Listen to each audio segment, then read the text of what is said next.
जय जय श्री हरिवंश चंद्र उदित सदा द्विज कुल कुमुद प्रकाश विपुल सुख संपदा। कैसे हूँ पापी क्यों न होए श्री हरिवंश नाम जो ले। अलख लड़े तीरीज के महल खवासी दे। महिमा तेरी कहा कहो श्री हरिवंश दयाल। तेरे द्वारे बटत हैं सहज लाडली लाल। करुणा निधि और कृपा निधि श्री हरिवंश उदार। वृंदावन रस कहन को प्रकट धरो अवतार। आश्विन के आगमन के साथ ही आकाश निरभ्र हो गया था। प्रखर प्रभाकर की किरणें अवरोध रहित हो भूमि का स्पर्श कर भू के कदम का शोषण कर रही थी। आज शरद पूर्णिमा थी। श्री हरिवंश अब चपल हो गए थे। अधिकाधिक समय दादाजी के साथ व्यतीत होने के कारण उनके जैसा ही पांडित्य तथा भक्ति भाव भी इस अल्पायु में ही श्री हरिवंश के हृदय में जागृत हो गया था। आज प्रातःकाल ही सखागण श्री हरिवंश को जगाने आ गए थे, परंतु वे तो पहले ही तैयार हो चुके थे। जब बालक आए, माँ की प्रतीक्षा कर रहे थे कलेवा के लिए। साथियों को सुझाव दिया, मैं भी कलेवा कर लूं, क्योंकि माँ बिना कलेवा किए जाने नहीं देगी। तब तक यदि तुमने कलेवा ना किया हो तो तुम भी कर आओ, फिर उद्यान में क्रीड़ा करेंगे। सभी बालक अपने अपने घरों की ओर दौड़ गए। तभी माँ भी आ गई कलेवा लेकर। अपने लाल को गोद में बैठा कर कलेवा कराने लगी। श्रृंगार सुसज्जित लाल तीव्र गति से मुख चलाने लगे। तो और खाने के पश्चात ही मैया मेरा पेट भर गया कहकर भागने लगे। माँ मुस्कुरा दी, थोड़ा सा और खा ले बेटा। उन्हें गोद में बैठा लिया माँ ने। नहीं माँ, मेरा पेट बहुत भर गया है। लंबी लंबी डकारें लेकर दिखाने लगे श्री हरिवंश। परंतु माँ भी तो अपने लाल के स्वभाव से परिचित थी। लाल को इस समय कलेऊ से अधिक सखाओं के सानिध्य की ललक है, यह वे भली भांति समझ रही थी। प्रसाद का मोदक माँ का मन रखने के लिए पूरे का पूरा एक साथ मुख में रख पुनः भाग दिए श्री हरिवंश। माँ खींच गई। लाल, उच्छिष्ट मुख से बाहर नहीं जाते। तेरे सखा कहीं भाग नहीं जाएंगे। लड्डू खा के पानी पियो, कुल्ला करके मुख तथा हाथों की शुद्धि करो, तत्पश्चात खेलने जाना। माँ की आज्ञा का पूर्ण करके ही हरिवंश अपने सखाओं के समीप जा सके। सभी सखाओं की यही गति थी। सभी अपने अपने घरों में माँ के बंधन में बंधे कलेवा कर रहे थे। हरिवंश जब नियत स्थान पर पहुंचे तो वहां कोई न था। सोचा आज मैं ही बुला लाऊं सखाओं को, अन्यथा ये ही हमेशा मुझे बुलाने आ जाते हैं। सखाओं के घरों के समीप पहुंचकर पुकारने लगे, अरे आज क्या सब सो गए? खेलने नहीं आना है क्या? हरिवंश का स्वर। सभी बालक सुनते ही उल्टा सीधा ग्रास मुख में भर भाग लिए अपने सखा की ओर। समीप आश्चर्यचकित भाव से निहारने लगे अपने हरिवंश को। उनकी इस क्रिया को देख श्री हरिवंश द्वारा यह पूछे जाने पर कि क्या मुझ में कोई परिवर्तन आ गया है जो तुम लोग मुझे इस प्रकार देख रहे हो? सखा बोले, तू इतनी शीघ्रता से कलेवा कर चुका, इसका विश्वास ही नहीं हो रहा है। इसीलिए हम तेरे पेट का निरीक्षण कर रहे हैं। आज मैया ने कलेऊ नहीं कराया है क्या? दूसरे सखा ने सुझाव प्रस्तुत करते हुए कहा, नहीं कराया तो कोई बात नहीं है। मेरे घर गर्मा गर्म महेरी बनी है और मेरे घर गर्मा गर्म मोहन भोगा। अरे मेरे घर तो लड्डू और मठरी बने हुए रखे हैं, मैंने तो वही खाए हैं। चल एक दो तू भी चख ले। श्री हरिवंश पांचवें सखा के बोलने की प्रतीक्षा कर रहे थे, परंतु जब वह नहीं बोला तो उसे समीप बुलाकर पूछने लगे, क्यों भैया, क्या तूने कलेऊ नहीं किया है या मुझे खिलाना नहीं चाहता? बालक रो पड़ा। भैया, तुम राजकुमार हो, तुम हम सबको सखा मानते हो, यही हमारा सौभाग्य है। मेरे घर तुम्हारी जूठन गिरे, ऐसा मेरा भाग्य कहाँ। मेरे यहाँ तो ऐसा कुछ भी नहीं है जो तुम्हारे खाने योग्य हो। फिर तो मैंने कलेवा किया ही नहीं होगा। हरिवंश जी ने जिज्ञासा की। मेरी माँ ने 2 दिन पहले कुछ रोटियां करके रख दी थी, उसी का एक टुकड़ा शेष बचा था, मैं वही खा आया हूँ, परंतु अब तो कुछ भी शेष नहीं है जो तुमसे मैं खाने के लिए पूछ भी लूं। श्री हरिवंश ने उसे प्यार से अंकमाल दे गले से लगा लिया। अरे पगले, मेरी माँ मुझे बिना कलेवा किए कभी घर से निकलने ही नहीं देती। मैं तो कलेऊ करके ही आया था। अब कल से तुम सब भी मेरे घर साथ में कलेवा करेंगे। नहीं भैया, फिर तो माँ के प्यार में बंधे वहीं बैठे रहेंगे, खेल कूद कुछ नहीं कर सकेंगे। श्री हरिवंश जी ने स्वीकृति में सिर हिलाते हुए कहा, यह तो सच है, मैया ना जाने कितना खिला देना चाहती है, परंतु मुझे ऐसा लगता है जैसे हम यह अनमोल जीवन खाने खेलने में बिताकर बहुत बड़ी भूल कर रहे हैं। सखाओं को हरिवंश की अचानक हुई गंभीर मुखाकृति तथा यह बात कुछ अटपटी तथा रहस्य भरी प्रतीत हुई। वे सभी अब श्री व्यास उद्यान में आ पहुंचे थे। एक विशाल वृक्ष के नीचे श्री हरिवंश जी बैठ गए। समीप ही अर्धगोलाकार सब बालक भी अपने सखा के मुखचंद्र का दर्शन करते हुए बैठ गए। 8-10 बालक आ गए थे अब तक। एक बालक ने पूछ ही लिया, भैया, तुम्हारी बात का मर्म हम समझ नहीं सके। यदि हम खेलें खावें नहीं तो क्या करें? पिताजी के कार्य में सहयोग कर सके ऐसी अवस्था भी नहीं है।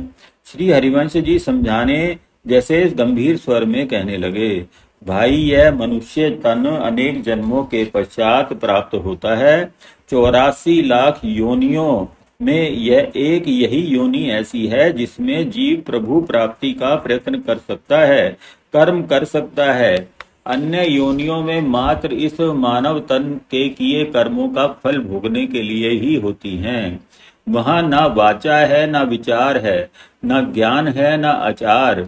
इस योनि में भी सीमित आयु ही मिली है। अब तुम ही बतलाओ, ऐसी स्थिति में यह दुर्लभ मानव तन तथा आयु का एक भाग बालपन में के नाम पर यदि हम खाने खेलने मात्र में ही व्यतीत कर दें तो क्या यह हमारी मूर्खता न होगी?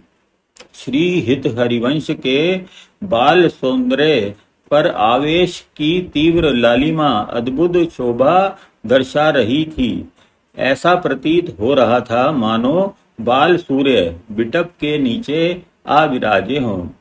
सखा उनकी इस सुंदर छवि का अवलोकन करते हुए कहने लगे, हरिवंश भैया, तुम कथा तो अच्छी कह लेते हो अभी से, भला तुमने हमको खेलने को बुलाया है या प्रवचन सुनाने को?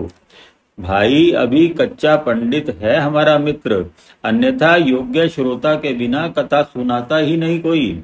अयोग्य को सुगंधी दिखाने से वह उसका पान कर जाते हैं, उसी प्रकार इस सुंदर विषय को कर्णों से पान करने के स्थान पर तुम सब ने जीवा का विषय बना लिया।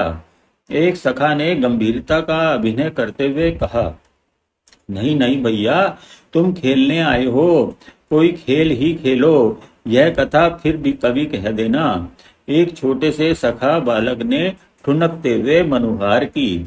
श्री हरिवंश जी ने क्षणाग्र को नेत्र बंद करके विचार किया, फिर तुरंत ही वे हंसकर सब सखाओं को संबोधित करके बोले, अच्छा, खेल ही खेलेंगे, परंतु सर्वथा नवीन सेवा खेल खेलेंगे। सभी के जिज्ञासु नेत्र इस खेल की विधि जानने को समुत्सुक हो हरिवंश मुख पर चिपक गए। उनकी उत्सुकता शांत करते हुए बतलाने लगे हरिवंश, जैसे दादाजी मंदिर में ठाकुर जी की सेवा करते हैं ना, हम वैसी ही नकल करेंगे। इसी प्रकार भोग श्रृंगार तथा आरती करेंगे। बालक इतना गूढ़ तत्व तो कैसे समझें? हाँ, यह समझ गए कि जैसे उनकी बहन गुड्डे गुड्डिया के खेल खेलती हैं, कुछ इसी प्रकार का खेल खेलने की अभिलाषा है।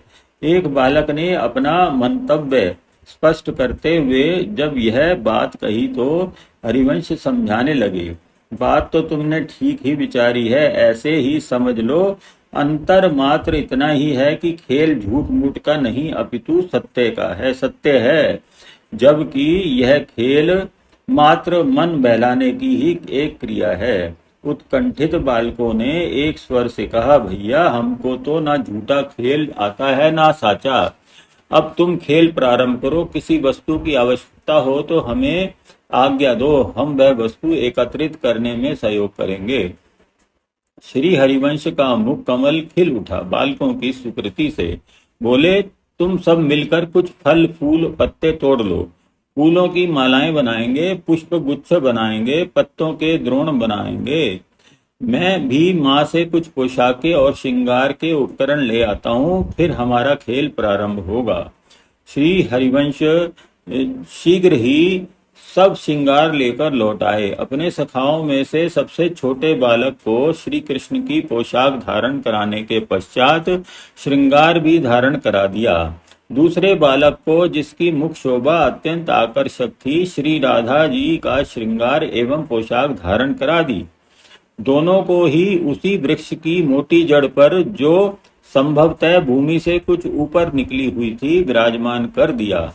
उनकी छवि निरख निरख कर वे अत्यंत हर्षित हो रहे थे। भाव विभोर हुए ठाकुर जी के एक एक अंग की शोभा का तथा श्रृंगार का विशद वर्णन करने लगे हरिवंश। नेत्रों से प्रेमाश्रु स्वतः ही प्रवाहित होने लगे।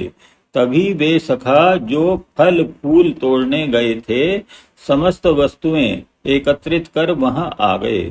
वे जहां हरिवंश द्वारा राधा कृष्ण के श्रृंगार में सज्जित सखाओं को देखकर आश्चर्यचकित हुए, वहीं उनको अश्रु प्रवाहित करते देख घबरा गए।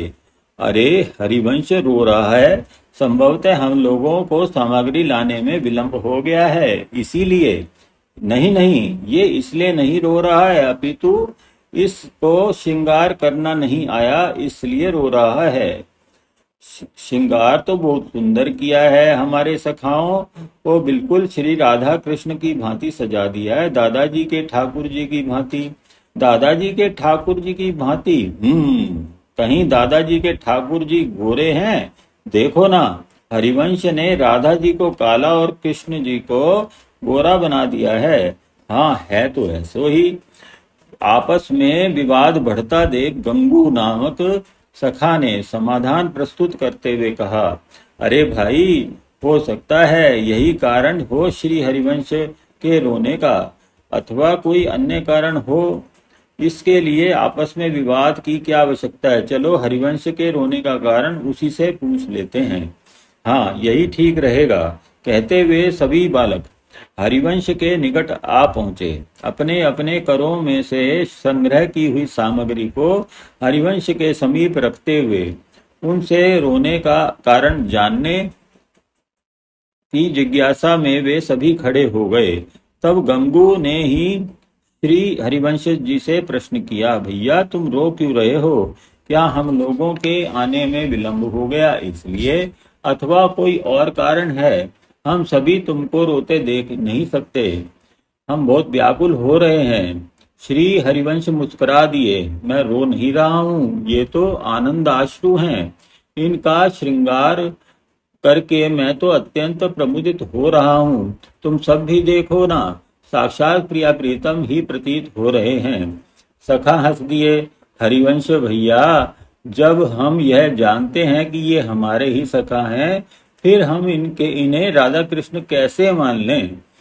ठीक उसी प्रकार जिस प्रकार गुड्डा गुड़िया खेलने वाले बालक उनको अपनी बेटी अथवा बेटा मान लेते हैं, भाव ही तो प्रधान वस्तु है।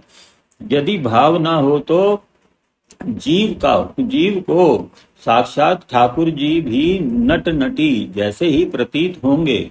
भाव की प्राप्ति के लिए प्रेम की आवश्यकता है तथा प्रेम हृदय में तब प्रकट होता है जब जीव अपनी संपूर्ण वृत्ति श्री प्रिया प्रियतम की सेवा आराधना में लगा दे।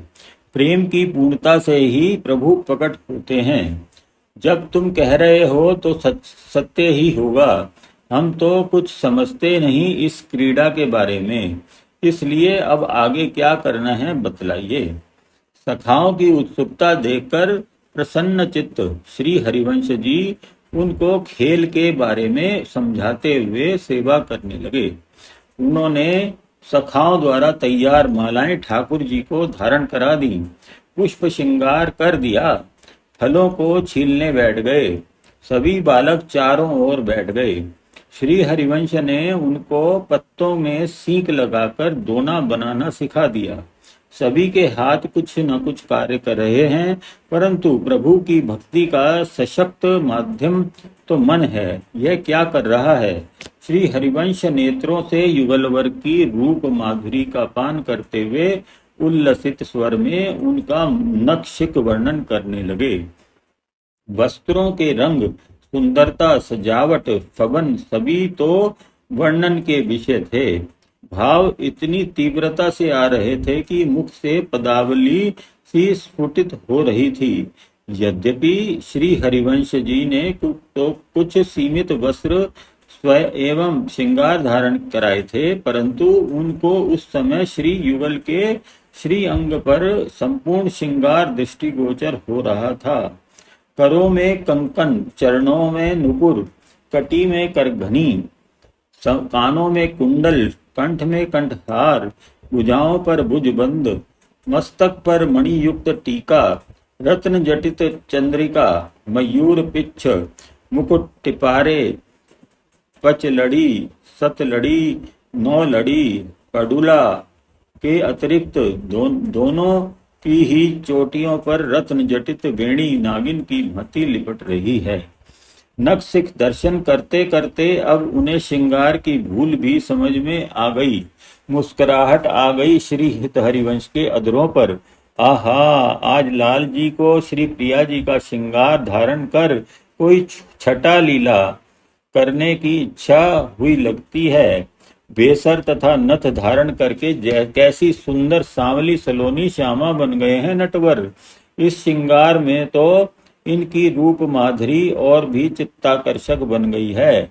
यद्यपि श्री राधा प्रिया जी भी विपरीत श्रृंगार के धारण होने से लाल जी जैसी ही सुशोभित हो रही हैं, फिर भी इनकी सहज सुकोमलता, सुकुमारता, सरलता, सहजता, मादकता आदि छिप नहीं पाती। नथ बेसर के चिन्ह मृग मद लगे होने पर भी अपनी शोभा विकीर्ण कर रहे हैं। लाल जी की लटकन श्री प्रिया जी के बदनार बिंद का स्पर्श पाकर धन्य धन्य हो गई है। श्री लाल प्रिया एक दूसरे को इस रूप में देखकर अनुराग विवश हुए जा रहे हैं। कुंज की कमनीय पुष्प शैया पर दोनों विराजमान हो गए हैं। रूप सुधा पान में मतवाले युगल सुधा पिपासा में भूल गए हैं। अब मैं शीघ्र ही इनको भोग थाल परोस दूं। अमनिया आरोगने में इनकी प्रेम विवशता कुछ क्षणों के लिए तो शिथिल हो ही जाएगी। बनी वृष भानु नंदिनी आजू, भूषण वसन विविध पहिरे तन, पिय मोहन हित साजु। बनी वृष भानु नंदिनी आजू, हाव भाव लावण्य भ्रिकुटी लट, हरत जुवती जन पाजू। ताल भेद अवघर सुर सूचत, नूपुर किंकिणी बाजू। बनी वृष भानु नंदिनी आजू, नवनिकुंज अभिराम श्याम संग, नीको बन्यो समाजु।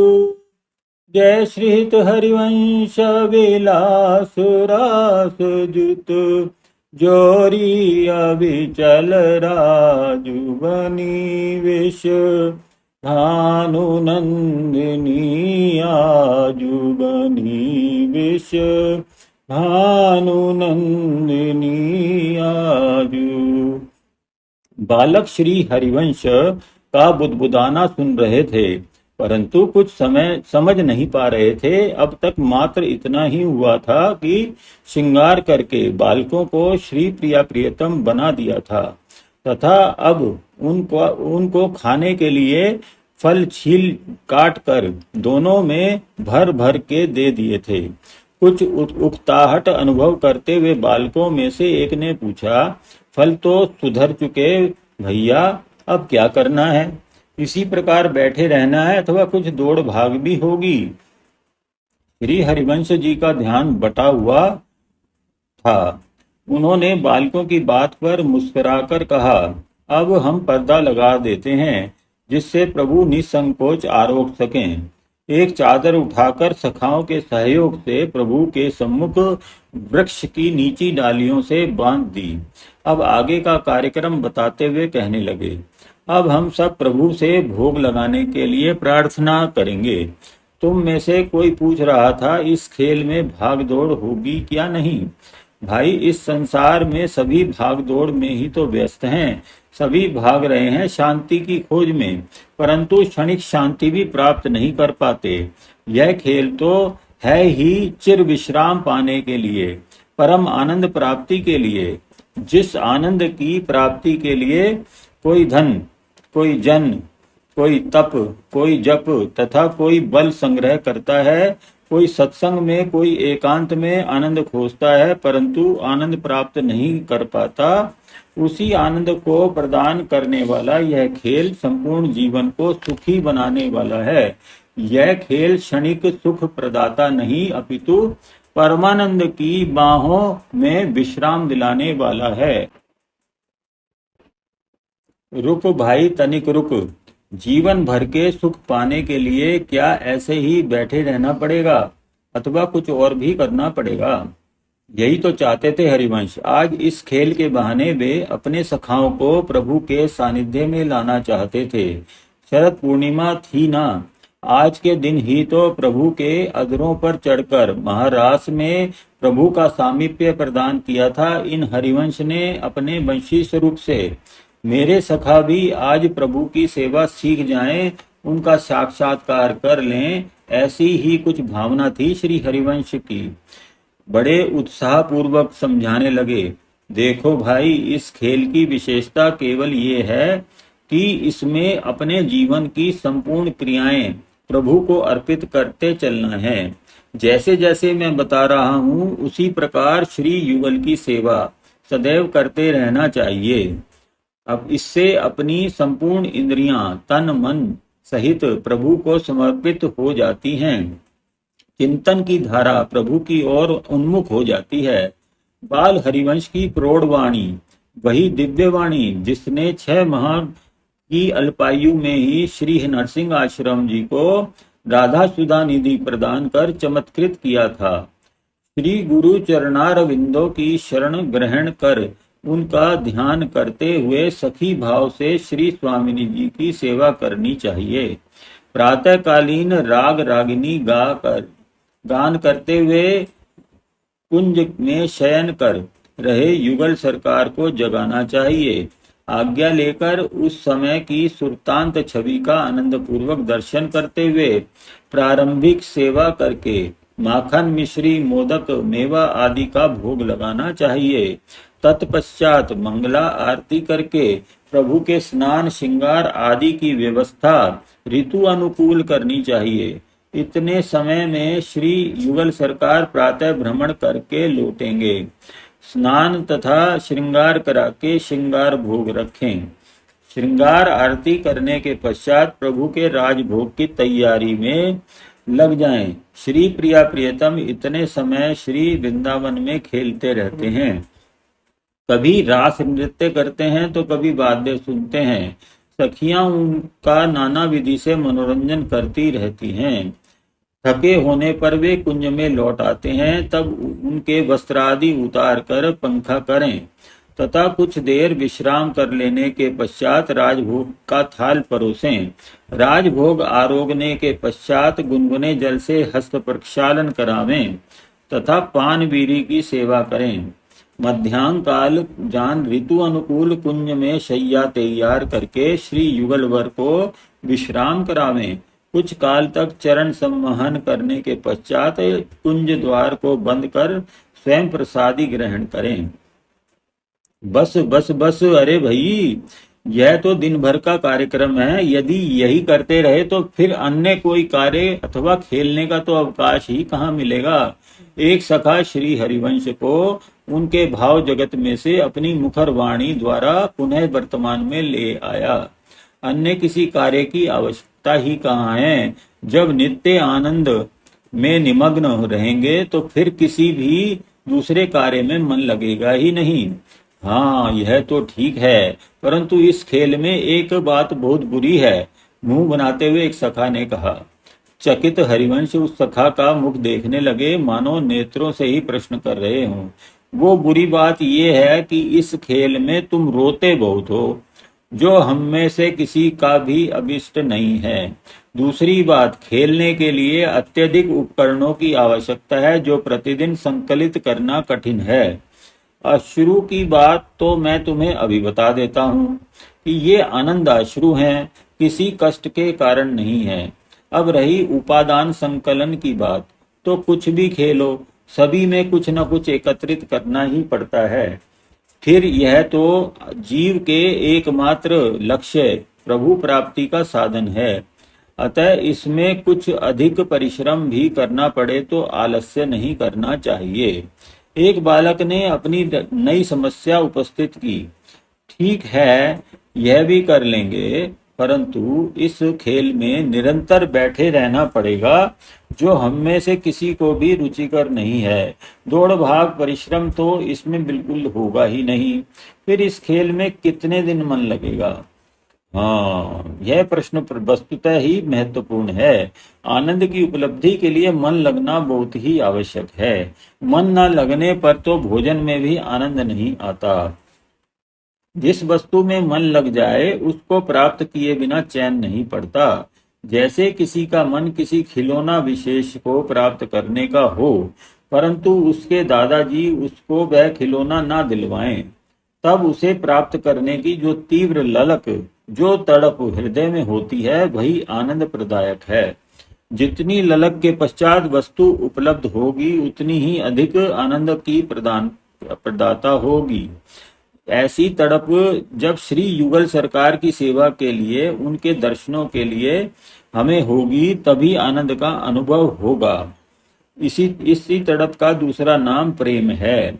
यही प्रेम जब नाशवान सांसारिक वस्तुओं के प्रति होता है, तब इसे मोह कहते हैं। बालक मंत्र मुग्ध हुए एक तक श्री हरिवंश के मुख कमल से निसृत वाणी का पान कर रहे हैं। उनकी मुख छवि पर अलौकिक आभा विद्यमान है। वे एक बालक से यह पूछने पर कि मोह तथा प्रेम का भेद कुछ और स्पष्ट समझाइए, कहने लगे। सरलता पूर्वक समझने के लिए इसे यों समझें, जो अपने लिए कामनाएं हैं वे मोह की परिधि में घिरी हुई हैं। जिसको प्राप्त करने के पश्चात तड़प मिट जाए, उसका नाम मोह है। जिसको प्राप्त ना कर सकने पर दुख तथा प्राप्त कर लेने पर सुख हो वह तृप्ति हो जाए, वह मोह है। प्रेम तो नित्य है, उसमें प्राप्ति के पश्चात भी प्राप्त करने की लालसा का हास नहीं होता, अपितु तड़प बढ़ती ही रहती है। एक पल का वियोग भी असह्य लगता है, जिसमें अपने किसी सुख की कामना नहीं, अपितु प्रेमास्पद के सुख की ही एकमात्र लालसा है, वही प्रेम है। प्रेमास्पद के प्रति अटूट अनुराग में डूबा हुआ प्रेमी मन ना दिन जानता है न रात, न उसे भूख लगती है न प्यास। अपने कष्ट को भी विस्मृत कर प्रेमास्पद के सुख की कामना करने वाला ही सच्चा प्रेमी है। ऐसा प्रेमी जब श्री युगल रूप माधुरी में निमग्न हो जाता है, तब उसे श्री स्वामिनी जी अपनी सेवा में स्वीकार करने में संकोच नहीं करती। वे कृपाल किशोरी जी उसे अपनी किंकरी बना लेती हैं। यह श्री प्रिया पद पद्म कैंकर्य प्राप्ति ही तो जीव का परम लक्ष्य है, परम सुख है। फिर ऐसे शाश्वत सत्य सद्य फल प्रदाता खेल खोज छोड़ दूसरा खेल किसे अच्छा लगेगा। बालक भी कम न थे। श्री हरिवंश सखा होने का जिन्हें सौभाग्य प्राप्त हुआ हो, क्या वे कोई मूढ़ात्मा होंगे। वे हरिवंश वाणी को बड़े ही मनोयोग से सुन रहे थे। कुछ और सुनने की भावना से एक बालक ने कहा, भाई आप जिस प्रेम मार्ग की बात बता रहे हैं, उसके विषय में एक दिन दादाजी मंदिर में कथा कहते हुए यों कह रहे थे कि प्रेम का मार्ग तलवार की धार पर चलने के समान है, अथवा मोम के घोड़े पर चढ़कर अग्नि में चलने के समान। जिस प्रकार भाले की नोक पर खड़े होने वाला बाजीगर जरा सी भूल से स्वयं ही नष्ट हो जाता है, उसी प्रकार प्रेम मार्ग का पथिक जरा सी भूल से सांसारिक मोह के भंवर में फंसकर स्वतः ही नष्ट हो जाता है। ऐसे भयावह प्रेम को हम बालक तुम ही बताओ कैसे स्वीकार कर सकते हैं। श्री हरिवंश जी उसके प्रश्न को सुनकर हंस पड़े। तुम ठीक कह रहे हो भाई, परंतु जैसा कि मैं पूर्व में ही स्पष्ट कर चुका हूँ, प्रेम तथा मोह का बाह्य स्वरूप एक जैसा है। अतः प्रेम के भ्रम में जीव मोह में लिप्त हो जाता है। तनिक सा स्वार्थ भी प्रेमी को मोह के अंधकूप में पटक देता है, जबकि प्रेम का तो परिणाम ही श्री प्रिया प्रियतम की नित्य सेवा प्राप्ति है। इसीलिए इसे कठिन कहा गया है। परंतु यदि जीव निष्कपट भाव तथा सत्य सरल हृदय से प्रेम करे तो इससे सरल कोई मार्ग ही नहीं है। श्री प्रिया प्रियतम तो भावग्राही हैं, वे लेना तो जानते हैं, देना नहीं। जिसे एक बार सेवा में स्वीकार कर लिया, वह हमेशा उनका ही हो गया। इसलिए जो निशंक होकर अपना अहंकार इन युगल वर के चरणों में समर्पित कर देते हैं, जो अपना मन इनको अर्पण करने को तत्पर हैं, उतावले हैं, उनको प्रेम का मार्ग अत्यंत सरल हो जाता है। भाई क्या ऐसे प्रेमी होते भी हैं, या ये बातें केवल उपदेश देने के लिए ही हैं। सखा की व्यंग्योक्ति समझकर भी कृपालु श्री हरिवंश मुस्कुराते हुए वहीं उद्यान में उपस्थित उपादानों से ही अपनी बात की पुष्टि कर समझाने लगे। अरे भाई, प्रेम तो प्रकृति की देन है। जीव अपने स्वार्थवश प्रेम को विकृत रूप में स्वीकार कर लेता है। अन्यथा भूमि प्राणी मात्र से निस्वार्थ प्रेम करने के कारण ही भोजन प्रदान करती है, सूर्य निस्वार्थ प्रकाश देता है। क्या ये जीव से कुछ आकांक्षा रखते हैं? तुम अपने आसपास देखो तो बहुत से प्रेमी मिल जाएंगे। हरिण, नदी, पतंगा, भ्रमर, ये सभी तो अपने अपने प्रेमियों से निस्वार्थ प्रेम करते हैं, परंतु अपने अस्तित्व को भी प्रेम पर न्यौछावर कर देने वाले आदर्श प्रेमी तो एकमात्र ये युगल सरकार ही हैं। बालक गंभीर वातावरण से अब कुछ ऊब से गए थे, कुछ हास्य का पुट लिए हुए एक बालक ने श्री हरिवंश की प्रशंसा करते हुए कहा, भैया तू तो इस छोटी सी आयु में ही बहुत ज्ञानवान हो गया है, दादाजी से भी अधिक ग्रंथ पढ़ लिए हों जैसे। इस आयु में जबकि हम तो ठीक से लंगोटी बांधनी भी नहीं आती, तेरे पेट में इतनी बड़ी दाढ़ी कैसे उगाई? तुझे इतना ज्ञान कैसे हुआ? दूसरा बालक कहने लगा, अरे और लोग तो पढ़कर पंडित बनते हैं, परंतु हमारा भैया तो जन्म से ही पंडित है, इससे और भी कुछ सीख लो। तो क्या आज ही सब सीख लेना है? प्रतिदिन ही तो इसके साथ खेलते हैं। 360 दिन थोड़ा थोड़ा भी सीखोगे तो इतना लंबा चौड़ा ग्रंथ बन जाएगा जो संभाले से संभलेगा भी नहीं। हास परिहास का दौर चल पड़ा था बालकों का। वार्तालाप चल ही रहा था कि एक बालक ने जीवन की क्षणभंगुरता का विषय छेड़ दिया। श्री हरिवंश पुनः गंभीर हो गए। हाँ भाई, इस कंचन काया को यदि कोई मनुष्य श्री युगल सरकार की सेवा में समर्पित करने के स्थान पर क्षणभंगुर इंद्रिय सुखों के भोग में प्रयुक्त कर आयु व्यतीत करता रहता है तो वह अज्ञानी है। यह कार्य ऐसा है कि जैसे चंदन वन की भीलनी बहुमूल्य चंदन को ईंधन की तरह जला दे, अथवा कोई व्यक्ति मणि जटित पात्र में अमृत का छोंक लगाकर सरसों की खली का रंधन करे, या कोई कृषक सुंदर उपजाऊ भूमि में तो विष की बेल लगा को रोपित करना चाहे तथा बंजर भूमि के रक्षणार्थ प्रवाल का परकोटा बनाकर उसमें कंचन का हल चलवावे। इसीलिए मैं तो फिर यही कहता हूँ कि बिना यह विचार किए कि हम अभी बालक हैं, हमको तुरंत प्रभु के चरणार बिंदों के प्रति समर्पित हो जाना चाहिए। और इस उसका एकमात्र उपाय है आज का यह सेवा खेल। परंतु अब इस खेल को पूर्ण करने के लिए और क्या करना है यह बतलाइए गुरु महाराज। एक बालक ने, जो इस निर्वेद चर्चा से ऊब गया था, विनोद में ही अपना भाव प्रकट करते हुए कहा। श्री हरिवंश चौंक पड़े। अरे तैने अच्छी स्मृति दिलाई, मैं तो फल सुधारने के पश्चात भोग रखना भूल गया। भोग तो रख दिया था ना भैया, पर्दा भी लगा है। और भोग कैसे रखोगे? नहीं नहीं, भोग या कोई भी सेवा प्राकृतिक रूप से करने पर भी जब तक मुख से कहकर निवेदन न किया जाए तब तक श्री जी स्वीकार नहीं करती। जैसे किसी को भोजन करने के लिए निमंत्रित करके भोजन परोसने के पश्चात भी जब तक उनसे भोजन करने को कहा न जाए वे प्रारंभ नहीं करते। श्री हरिवंश जी सखाओं को व्यवस्था तथा कारण समझाने के पश्चात श्री प्रिया प्रियतम से भोग आरोगने का निवेदन करने लगे। भाव जगत में वे दर्शन कर रहे थे। लाल जी बड़ी मनुहार करके श्री प्रिया जी को खिला रहे हैं। उनके नेत्रों से आनंद अश्रु प्रवाहित होने लगे। रोमांच हो रहा था। सखा उनकी यह दशा देख पुनः व्याकुल हो गए। एक ने नाम लेकर पुकारना प्रारंभ किया। हरिवंश ने ना बोलने पर घबरा गए सब सखा। उनमें से एक ने झकझोर ही डाला हरिवंश को, भैया अब तो खा चुके होंगे तेरे ठाकुर, तुम आंख खोलकर देखो तो सही।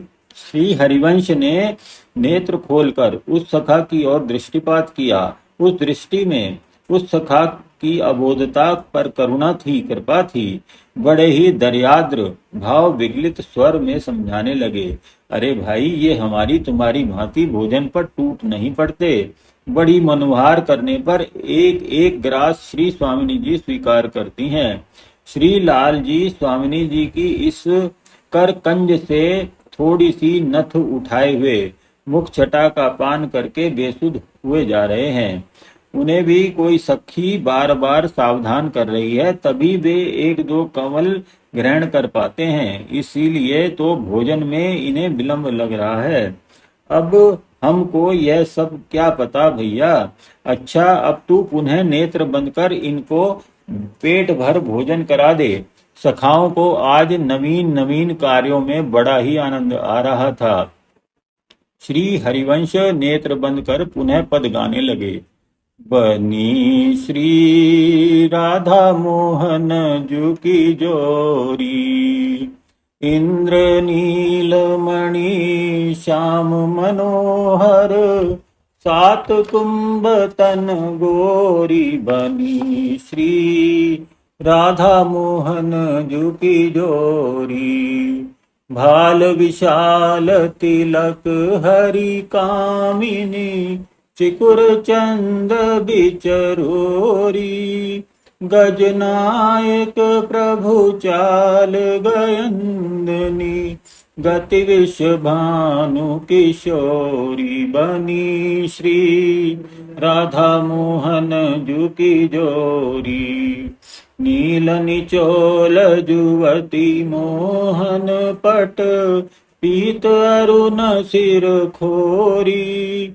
जय श्री हरिवंश रसिक राधापति सुरत रंग में बोरी बनी श्री राधा मोहन जू की जोरी। जय जय श्री हरिवंश।